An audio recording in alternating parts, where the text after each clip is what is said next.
नमस्कार। आयुर्वेद पीजी और प्रतियोगी परीक्षाओं की तैयारी के लिए भारत के अग्रणी प्लेटफॉर्म्स में से एक विजय भव क्लासेस द्वारा तैयार किए गए इस खास विश्लेषण में आप सभी का स्वागत है।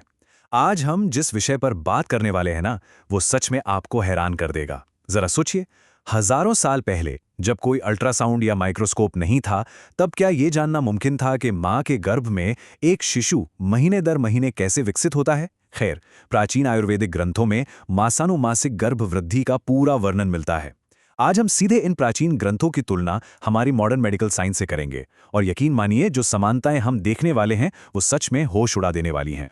तो हमारी आज की इस चर्चा का सबसे बड़ा रहस्य इसी एक सवाल के इर्द गिर्द घूमता है।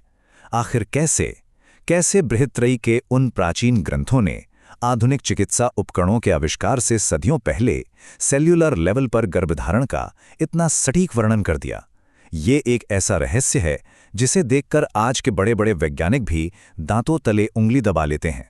तो चलिए देखते हैं आज हम किन किन पड़ावों से गुजरने वाले हैं। सबसे पहले हम प्राचीन और आधुनिक विज्ञान की नींव समझेंगे, फिर बात करेंगे पहले महीने के शुरुआती गर्भधारण की। इसके बाद मध्य गर्भधारण यानी संवेदी जागरण को देखेंगे, फिर अंतिम गर्भधारण जहां पूर्ण परिपक्वता आती है। इसके बाद हम इसकी आधुनिक नैदानिक प्रासंगिकता यानी क्लिनिकल रेलेवेंस को समझेंगे, और अंत में प्राचीन काल की उस अद्भुत बुद्धिमत्ता पर बात करेंगे। ठीक है, तो आइए इस सफर की शुरुआत करते हैं हमारे पहले भाग से, प्राचीन ज्ञान और आधुनिक विज्ञान, नींव को परिभाषित करना। आयुर्वेद में जीवन की शुरुआत को समझाने के लिए गर्भ शब्द का इस्तेमाल हुआ है। अब देखिए, ये सिर्फ माता पिता की कोशिकाओं का कोई साधारण सा मिलन नहीं है, इसे बहुत गहराई से समझाया गया है। गर्भाशय के अंदर शुक्र यानी स्पर्म, शोणित यानी ओवम, और इसके साथ साथ आत्मा का जो जैविक और आध्यात्मिक मिलन होता है उसे गर्भ कहते हैं।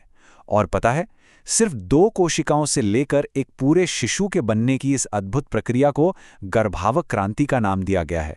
इससे साफ पता चलता है कि हमारे प्राचीन विचारक जीवन को कितने होलिस्टिक तरीके से, कितनी समग्रता से देखते थे। चलिए अब आगे बढ़ते हैं दूसरे भाग की तरफ, प्रारंभिक गर्भधारण, नींव। देखते हैं कि शुरुआत के कुछ हफ्तों में क्या होता है।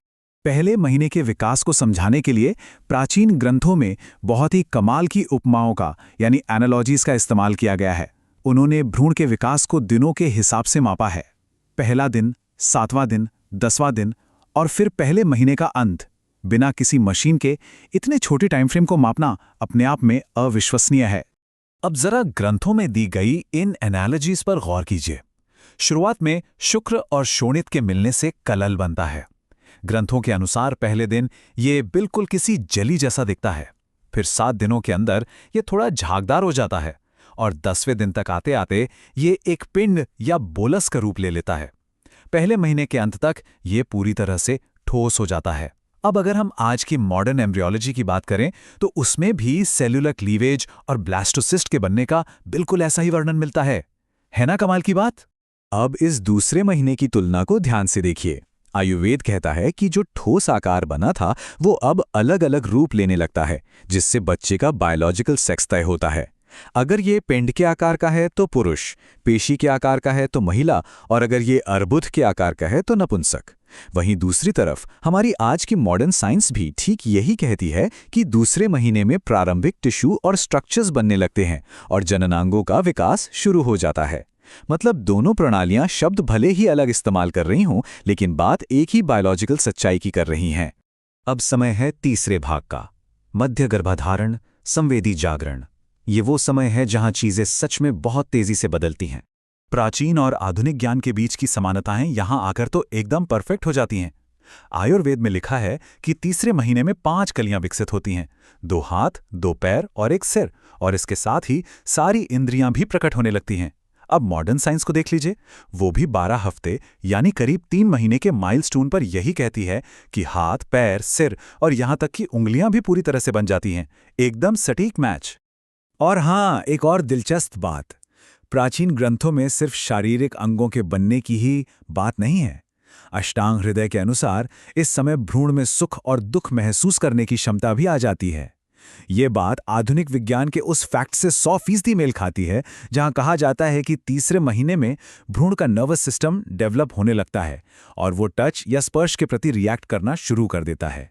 चौथे महीने में आते ही हमें एक बहुत ही काव्यात्मक यानी पोएटिक लेकिन बायोलॉजिकल रूप से बिल्कुल सटीक कॉन्सेप्ट देखने को मिलता है।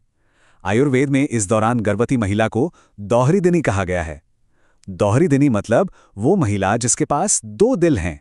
क्यों? क्योंकि इस महीने में भ्रूण का अपना हृदय पूरी तरह से स्पष्ट हो जाता है।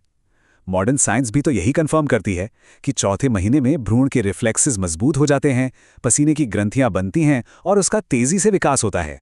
5वें महीने के माइलस्टोन की बात करें तो ग्रंथों के अनुसार इस दौरान मन और चेतना यानी कॉन्शियसनेस बहुत स्पष्ट रूप से प्रकट होने लगती है। इसके साथ ही एक बहुत ही जरूरी क्लिनिकल ऑब्जर्वेशन भी दर्ज है। इस महीने में गर्भवती महिला अक्सर थोड़ी कमजोर या पतली महसूस करती है। ऐसा इसलिए होता है क्योंकि भ्रूण का मांस और रक्त बड़ी मात्रा में मां के पोषण को इस्तेमाल कर रहा होता है। आज की मॉडर्न मेडिसिन भी पूरी तरह से इस बात से सहमत है कि इस दौरान भ्रूण के तेजी से विकास के कारण मां के शरीर से बहुत ज्यादा एक्स्ट्रा न्यूट्रिशन की डिमांड होती है। चलिए अब बढ़ते हैं हमारे चौथे भाग की ओर, अंतिम गर्भधारण, पूर्ण परिपक्वता। इन आखिरी चरणों में शिशु का विकास अपनी चरम सीमा पर होता है। छठे महीने में बुद्धि का विकास होता है और टेंडन, नसें, बाल और नाखून बिल्कुल साफ दिखने लगते हैं। साथ ही त्वचा और उसके रंग में अंतर आना शुरू हो जाता है। फिर 7वें महीने तक आते आते शरीर के सभी अंगों का सर्वांगीण विकास पूरा हो जाता है और भ्रूण को भरपूर पोषण मिल चुका होता है। तो इन सब बातों से हमारा सबसे बड़ा और चौंकाने वाला निष्कर्ष क्या निकलता है? वो ये है कि जब हम पूरे 9 महीने के सफर की समीक्षा करते हैं तो साफ दिखता है कि प्राचीन आयुर्वेदिक ग्रंथों और आज की मॉडर्न मेडिकल किताबों में भ्रूण के विकास का जो वर्णन है वो लगभग एक समान है। हाँ, शब्दावली या टर्मिनोलॉजी अलग हो सकती है, लेकिन जो बायोलॉजिकल माइलस्टोन्स दर्ज किए गए हैं वो बिल्कुल सटीक और एक जैसे हैं। अब आते हैं हमारे 5वें भाग पर, आधुनिक नैदानिक प्रासंगिकता, यानी आज के समय में इसका क्लिनिकल महत्व क्या है। अब एक बहुत ही लाजमी सा सवाल मन में आता है कि इतिहास के पन्नों में दर्ज ये हजारों साल पुराना भ्रूण विज्ञान आज हमारे मैटरनल केयर या स्वास्थ्य प्रबंधन के लिए प्रैक्टिकली कैसे काम आ सकता है। देखिए, आयुर्वेद सिर्फ भ्रूण के विकास को ऑब्जर्व नहीं करता, बल्कि ये एक स्वस्थ और सुरक्षित गर्भावस्था के लिए बहुत ही जरूरी दिशा निर्देश भी तय करता है। प्राचीन ग्रंथों में एक स्वस्थ गर्भावस्था के लिए बहुत ही सिस्टमैटिक रूल्स बताए गए हैं, जैसे कि एक खास डाइट प्लान मैनेज करना, मां की जीवन शैली यानी लाइफस्टाइल को रेगुलेट करना, और तो और गर्भाधारण करने से पहले ही माता-पिता के प्रजनन गुणों को शुद्ध बनाए रखना। इन सब बातों से ये साबित होता है कि उस समय की इस गहरी समझ ने ही एक बेहतरीन प्रसव पूर्व देखभाल यानी एंटीनेटल केयर सिस्टम को जन्म दिया था। और इस सब का सिर्फ एक ही अल्टीमेट गोल था, एक पूरी तरह से स्वस्थ नई पीढ़ी का निर्माण करना। और अब हम इस विश्लेषण के आखिरी भाग पर पहुंच गए हैं, भाग 6, प्राचीन काल की बुद्धिमत्ता। यहां समझने वाली सबसे अहम बात क्या है, वो ये कि उन प्राचीन ऋषियों के पास ना तो कोई अल्ट्रासाउंड मशीन थी, ना ही कोई हाई-टेक मॉडर्न लैब, लेकिन फिर भी उन्होंने जीवन की शुरुआत के इतने बारीक और एकदम सटीक विवरण लिख दिए। जरा सोचिए, उनके इस ज्ञान के पीछे प्रकृति को ऑब्जर्व करने की कितनी कमाल की क्षमता रही होगी। उनका चीजों को समझने का तरीका इतना एडवांस था कि आज की मॉडर्न साइंस भी उसे देखकर हैरान रह जाती है। तो चलिए एक बहुत ही दिलचस्प सवाल के साथ इस चर्चा को खत्म करते हैं। अगर बिना किसी माइक्रोस्कोप या मशीन के जीवन के बनने का इतना सटीक नक्शा तैयार किया जा सकता था, तो जरा सोचिए उन प्राचीन ऐतिहासिक पांडुलिपियों में और कौन-कौन से आधुनिक वैज्ञानिक सत्य छिपे हैं जो अभी भी डिकोड होने का इंतजार कर रहे हैं। आयुर्वेद पीजी और प्रतियोगी परीक्षाओं की तैयारी के लिए अग्रणी प्लेटफॉर्म विजयभव क्लासेस द्वारा प्रस्तुत इस विश्लेषण में हमारे साथ जुड़ने के लिए आपका बहुत बहुत धन्यवाद। ज्ञान की यह खोज बस यूं ही चलती रहनी चाहिए।